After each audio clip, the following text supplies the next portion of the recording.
Qui a passé son temps à faire ses preuves. Notre invité du jour est un homme multidimensionnel. C'est inimaginable aujourd'hui. Je vous présente Christine Planchon.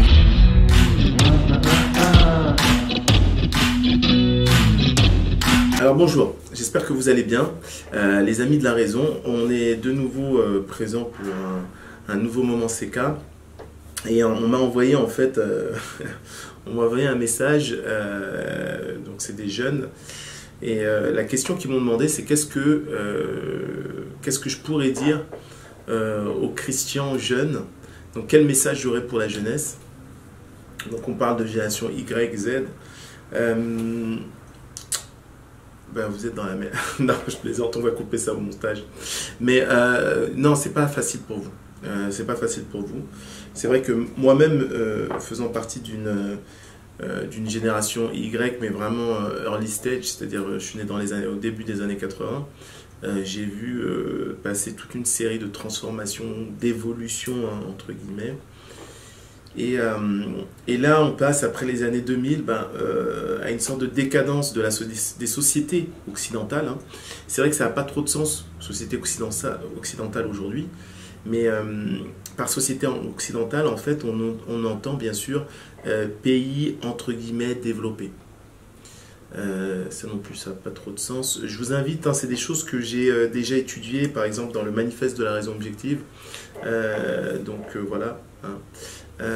Donc c'est des choses que j'ai déjà développées, où je mets en avance finalement un certain cycle infernal où une société atteint une sorte de paroxysme, un pic, et dans le contexte du capitalisme libéral, et en fait à un moment on sature, et donc on sera après obligé d'arriver dans une phase de décroissance. Pourquoi? Parce que en recherchant toujours plus de profits, on tourne nos sociétés finalement à se désindustrialiser, et donc on pousse finalement les sociétés à devenir finalement des sociétés de services. On met beaucoup de gens à la rue, et finalement on met en place aussi des process où les gens sont remplaçables. Avec la digitalisation, tous les services, en fait, on peut les délocaliser dans un pays où finalement le coût du travail est beaucoup plus faible, et on se retrouve avec des problématiques classiques de chômage, de population jeune surdiplômée qui ne trouve pas de travail, et donc finalement on redevient un pays en déclin, voire un pays pauvre, dans le sens où toujours dans cette envie de toujours consommer, on va autoriser des lignes de crédit, etc. Les défauts personnels des individus de cette société va entraîner un défaut du pays lui-même, etc. Donc je ne vais pas rentrer dans un gros schéma économique. La question elle est plutôt simple, elle est associée à la jeunesse. Je vous demanderai, hein, c'est ce que je demande souvent à mes clients quand je fais des séances de développement personnel, c'est vraiment d'analyser votre environnement, mais aussi d'être capable de vous connaître. Un jour, justement, ma compagne m'avait fait part de ma définition de l'excellence. Et je lui ai parlé de la connaissance de soi, elle m'a dit « mais non, t'es hors sujet, c'est pas ça ». Je lui ai dit « laisse-moi terminer ». Et en fait, je lui ai expliqué que finalement, si tu te connais bien, tu pourras, analyser ce qui te passionne, te fait vibrer. Et en connaissant ce qui te passionne et te fait vibrer, tu pourras atteindre ton excellence. C'est-à-dire aller vers quelque chose où finalement tu vas t'épanouir. Les gens oublient vraiment cet aspect passion. Hein. Des fois, on oublie ce que c'est que la passion. Alors, vous avez beaucoup de jeunes, justement, qui vont vous dire « Moi, ce que je veux, c'est gagner de l'argent. Moi, ce que je veux, la réussite, c'est ça. » Et non, la réussite doit passer par un épanouissement.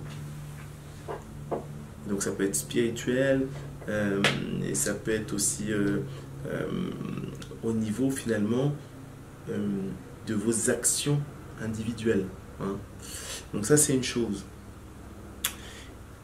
Et je voudrais m'adresser à cette jeunesse encore plus parce qu'on est en train de changer leur contexte, leur environnement. Et on est en train finalement de les soumettre. Ayez un esprit critique. Soyez capable de réfléchir. Vous êtes une génération qui a une grosse responsabilité. On est dans un changement d'air contrôlé, voire imposé, mais un changement d'air à un autre degré de conscience aussi. Donc c'est à vous d'impulser le changement. C'est une grosse responsabilité, mais c'est à vous de le faire. Alors ça va se passer de différentes manières. Il faut absolument que vous soyez capable de vous organiser en groupe. C'est-à-dire que ne négligez pas les gens avec qui vous vous entourez. Souvent on se dit c'est mon ami, mais reconditionnez-vous, c'est-à-dire que oui c'est mon ami, on a grandi ensemble. Non, c'est mon ami. On pense de la même façon. On a une vision commune. Notre définition de la réussite est la même. Et quand vous allez trouver des gens avec qui vous êtes sur la même fréquence vibratoire, eh ben, vous avez une force de résonance qui est d'autant plus grande. Et ça, je sais que ça demande un peu... c'est des gros mots, hein. Certains d'entre vous ont déjà entendu ça à l'église, d'autres ont entendu ça par un coach en motivation, etc. Mais ça a vraiment son importance. Et c'est vrai que les changements qu'on vous impose, vous seul pouvez vous retrouver votre liberté. Je parlais aussi du contexte. On est en train de tout vous reprendre. Alors, on est en train de vous prendre votre jeunesse aujourd'hui, vos libertés de mouvement, votre liberté de conscience, votre pouvoir critique, même votre raison. Et ça, je le vois à tous les niveaux. Quand vous regardez la télé, ce qu'on essaie de vous apprendre à l'école, le fait qu'on vous force à rester chez vous, c'est déprimant. Le fait qu'on vous, très tôt maintenant, vous habitue à être comment dire, à être dépendant finalement, d'accord, dépendant d'une allocation, on vous dit de ne pas travailler, et donc on vous donne de très très mauvais réflexes. Je suis obligé aussi de faire une parenthèse parce que souvent les jeunes me demandent mais comment tu fais pour faire tout ça, etc. Moi la question que je vous dirais c'est comment vous faites pour pas faire tout ça. En gros quand vous y pensez, ma génération ou la génération juste avant, on n'avait pas tous des lave-vaisselle, on n'avait pas internet. Donc quand on voulait faire une recherche, il fallait une encyclopédie. Il fallait qu'on aille à la bibliothèque, il fallait ceci, il fallait qu'on se déplace. Ça demandait un effort, ça demandait du temps. Maintenant, la vraie question, c'est qu'est-ce que vous faites du temps que vous avez gagné grâce à cette évolution, grâce aux nouvelles technologies. Moi, je me souviens à une époque, on n'avait pas de téléphone mobile, et donc on était obligé de retenir par cœur les numéros de nos parents, les numéros de nos proches, les numéros de nos amis. Combien de numéros de téléphone vous connaissez, vous? Par cœur, combien? Donc moi, je veux vous inviter vraiment à avoir un sens critique. Et une dernière chose, à saisir les opportunités. Alors comment on saisit les opportunités? Moi je vais parler juste de mes entreprises. J'ai eu affaire à certains d'entre vous à travers l'alternance ou les stages. Je vais vous raconter deux anecdotes très révélatrices. Après vous en faites ce que vous voulez.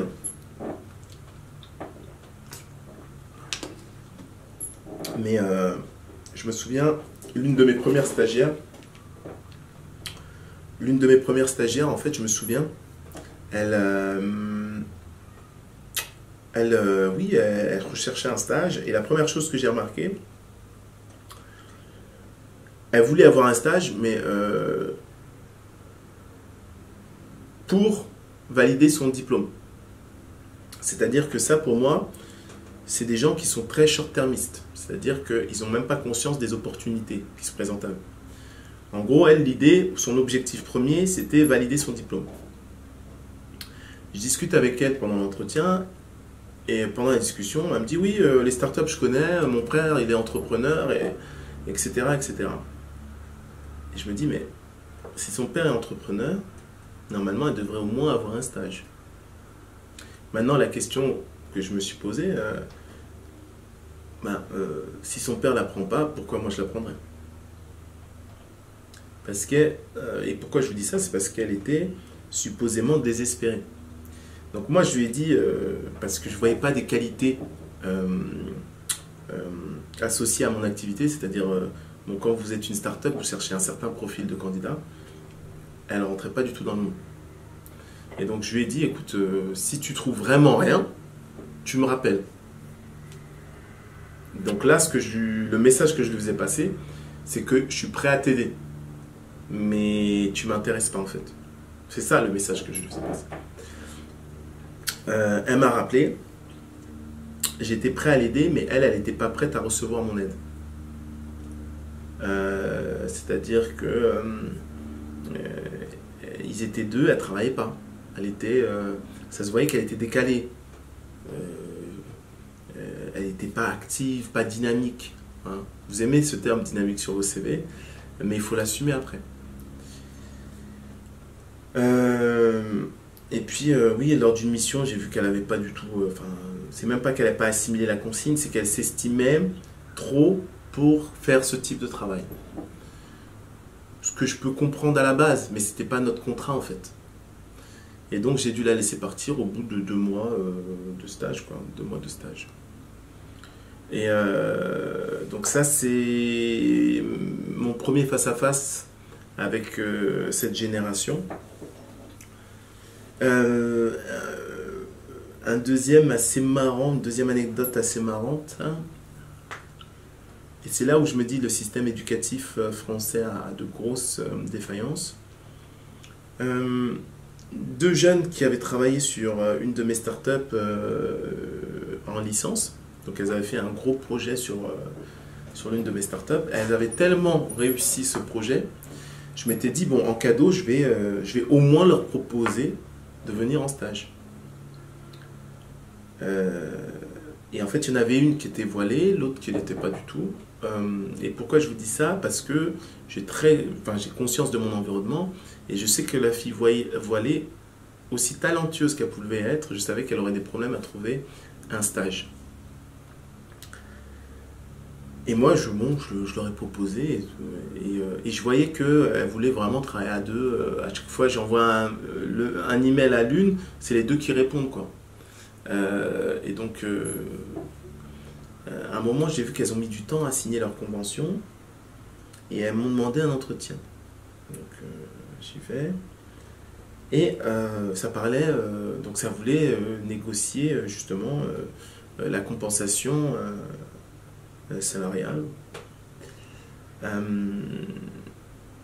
L'argumentaire avait été travaillé par l'une d'elles, donc c'était la non-voilée, qui était la leaduse.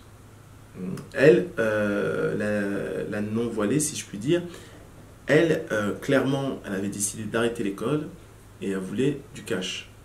L'autre, son stage lui servait en alternance et donc elles n'avaient pas du tout les mêmes objectifs. Pourtant, la jeune fille voilée se laissait regrouper dans cet amalgame, c'est-à-dire qu'en gros, elle laissait le leadership à la fille non voilée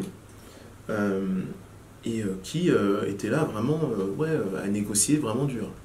Et dans sa négociation, elle me dit oui, on sera excellente, on va travailler très très dur, on va pas compter les heures sup, vous n'aurez pas à les payer, nanani. Alors, un petit conseil, quand vous cherchez à être embauché, et ça c'est un conseil pour tout. Quand quelqu'un cherche à embaucher, il cherche une solution. Et donc, ne venez même pas avec une once de problème.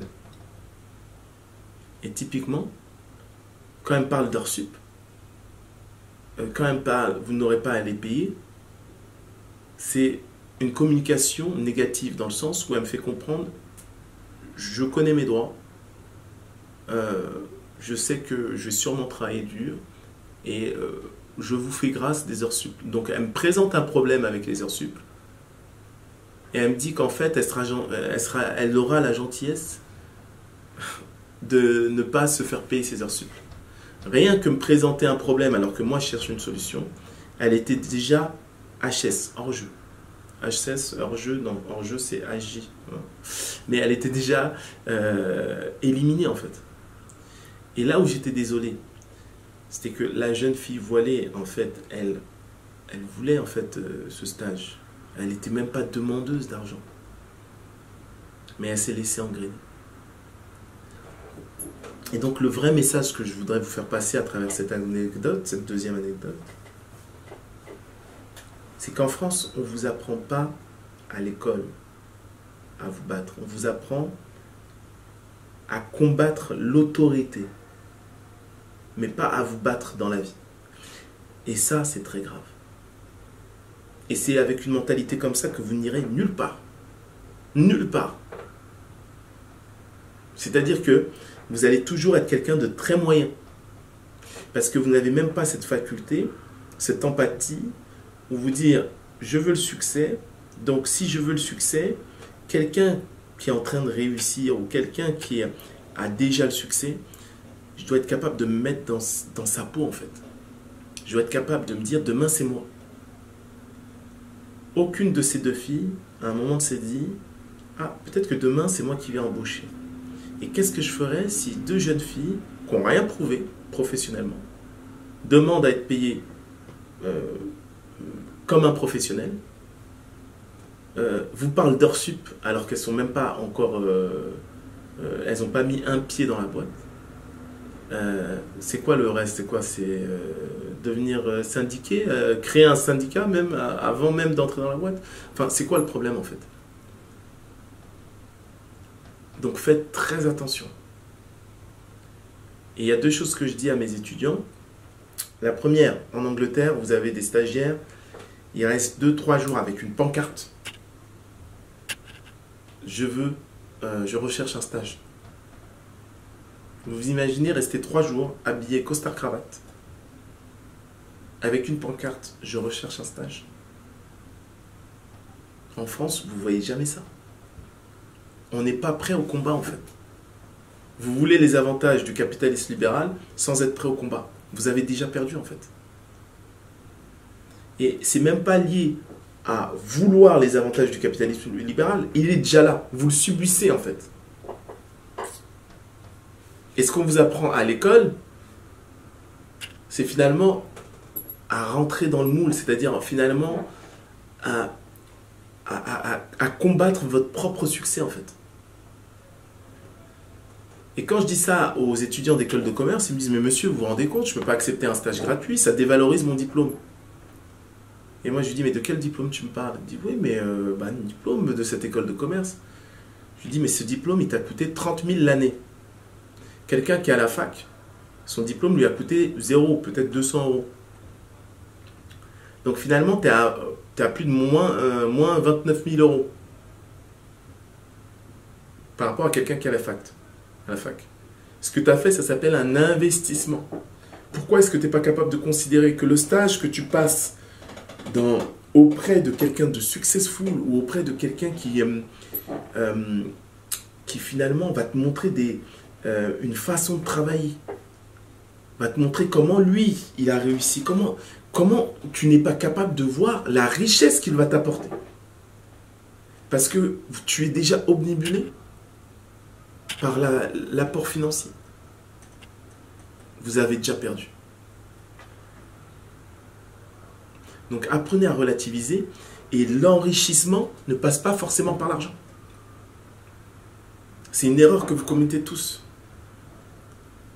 Et moi, à votre âge, quand je dis votre âge, moi, à 21-22 ans, je travaillais pour une start-up et j'étais payé des clopinettes. J'avais un rôle important, je faisais gagner beaucoup d'argent à mon patron. D'ailleurs, je le salue. C'était pas quelqu'un de bien. Je pense que même mentalement, il avait des problèmes. C'est-à-dire qu'à un moment, quand vous êtes patron, vous devenez peut-être carnivore. Même un végétarien va devenir carnivore. Qu'est-ce que ça veut dire? C'est que vous subissez tellement de pression que tout le monde est votre ennemi. Même les meilleurs employés deviennent votre ennemi. Parce que vous avez les impôts sur le dos, l'URSSAF, vous avez la compétition, vous avez des problématiques de gestion des ressources. C'est-à-dire que vos employés, il faut les gérer, etc. C'est pas évident. Et quand vous voulez être patron, vous pensez que être patron c'est la liberté, vous avez tout faux. Mais pour ça, il faut venir travailler avec moi, venir travailler avec d'autres, et vous allez comprendre. C'est pas évident. Et donc, retirez-vous de la tête le fait que on doit combattre l'autorité. Comment se fait-il qu'un jeune stagiaire alternant, les seules choses qu'il connaisse, il connaît tout le droit du travail? C'est pas normal. Il ne sait pas comment se battre dans la vie, mais il sait comment combattre l'autorité. Au lieu de s'enrichir de cette autorité. Voilà. Donc ça, c'est un de mes conseils. Et puis, entre-temps, voilà, n'hésitez pas à vous abonner, à partager. Et puis, ouais, laissez-nous vos commentaires sur l'impact finalement qu'ont ces moments qu'on partage ensemble. Et laissez-nous vos sujets. On sera ravis d'en parler lors d'un prochain numéro. Abonnez-vous, partagez, commentez et prenez soin de votre conscience.